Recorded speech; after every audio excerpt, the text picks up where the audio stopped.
ও বলে আমার জীবন শেষ তোমার সংসার করে, অথচ স্বামী নামক গাধাটা বোঝা হয়ে রায় সংসারের তরে। ভরসার হাতটা নারীর কপালে জোটে, পুরুষ জীবন যুদ্ধে দুর্গম পথটা সঙ্গী ছাড়াই হাঁটে। হ্যাঁ শ্রোতা বন্ধু, সংসার জীবনের প্রেম ভালোবাসা দুঃখ বেদনা মান অভিমানের বাস্তব কথাগুলো শোনাতে আমাদের স্টুডিওতে এসেছেন ময়নার মা আর কুদ্দুসের বাপ। চলুন তাদের সাথেই কথা বলি।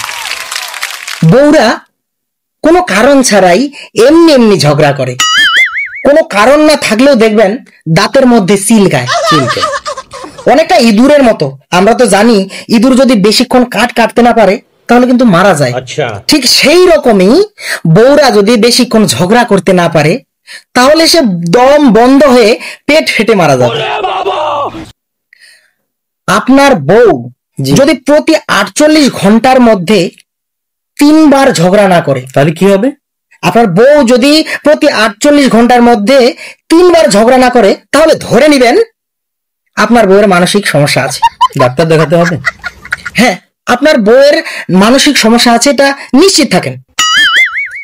তবে আপনার বউ যখন ঝগড়া করবে তখন আপনি কি করবেন? কি করব? তখন আপনি আরাম করে আপনার বউয়ের দিকে তাকিয়ে থাকবেন। আচ্ছা, আর চিন্তা করবেন আহারে মেয়েটা কি সুন্দর, এত সুন্দর বউ আমি পাইছি, কি কপালটাই না আমার ভালো, কি ভাগ্যটাই নাই আমার ভালো। ভুলেও কিন্তু জবান খুলবেন না। না, কখনোই না। ভুলেও জবান খুলবেন না, কারণ জবান খুললেই আপনার বিপদ। কি বিপদ?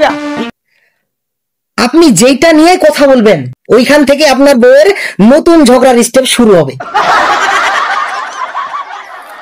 ধন্যবাদ, বাস্তব কথাগুলো তুলে ধরার চেষ্টা করেছেন।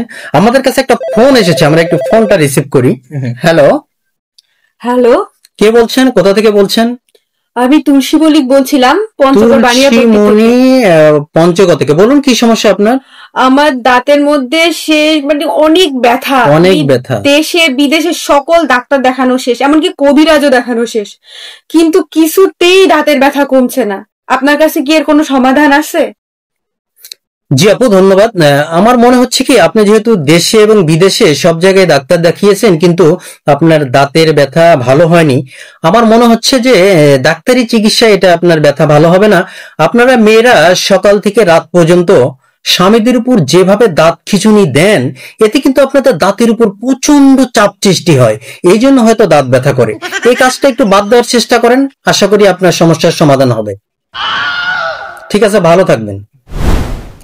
আমরা এবার ময়নার মায়ের সাথে কথা বলবো। আচ্ছা আন্টি, সংসার জীবনে বউ শাশুড়ির ননদ আরো অনেকের সাথেই নানা রকম নাটক সিনেমা চলে, এই বিষয়ে যদি কিছু বলতেন। আমরা বৌমা না, আমরা হলাম বোমা। আমরা আমাদের বরের মুখের উপর স্বামীর মা বাবার নামে বদনাম করার দম রাখি। এই তোমার মা নিজেকে কি ভাবে? তোমার মা একটা দরজার মহিলা। আমার শাশুড়ি মাঝে মাঝে আমাকে শোনায় আমার ছেলের জন্য দূর দূরান্ত থেকে সম্বন্ধ আসতো। তা দূর থেকেই তো সম্বন্ধ আসবে, আশেপাশের লোকজন তো আপনার চরিত্র সম্পর্কে জানে, তাই আপনার ঘরে আর মেয়ে দেওয়ার সাহস করে না। ননদ হচ্ছে ডিরেক্টর আর শাশুড়ি হচ্ছে অ্যাক্টর।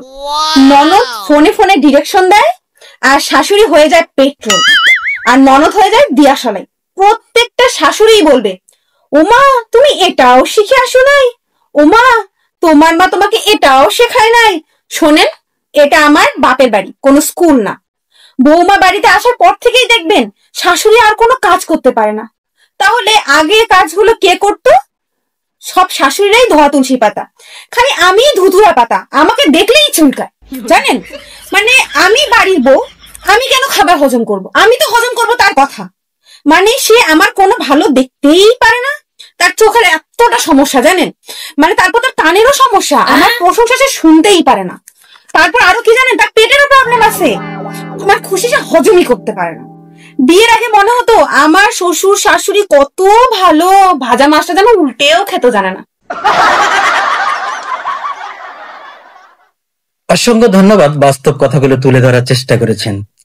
শ্রোতা বন্ধুরা, একটা কথা মনে রাখবেন, সব পুরুষের মনে চায় সুন্দরী নারী, একবারও ভাবে না সে কি গুণের অধিকারী। সারা জীবন সংসার করতে সুন্দরী হলেই চলে না, যৌবন শেষে গুণের দরকার সে কথা কিন্তু কেউ বলে না। তাই জীবন সঙ্গী বেছে নিতে যদি করেন আপনি ভুল, সারা জীবন টানতে হবে সেই ভুলের মাসুল।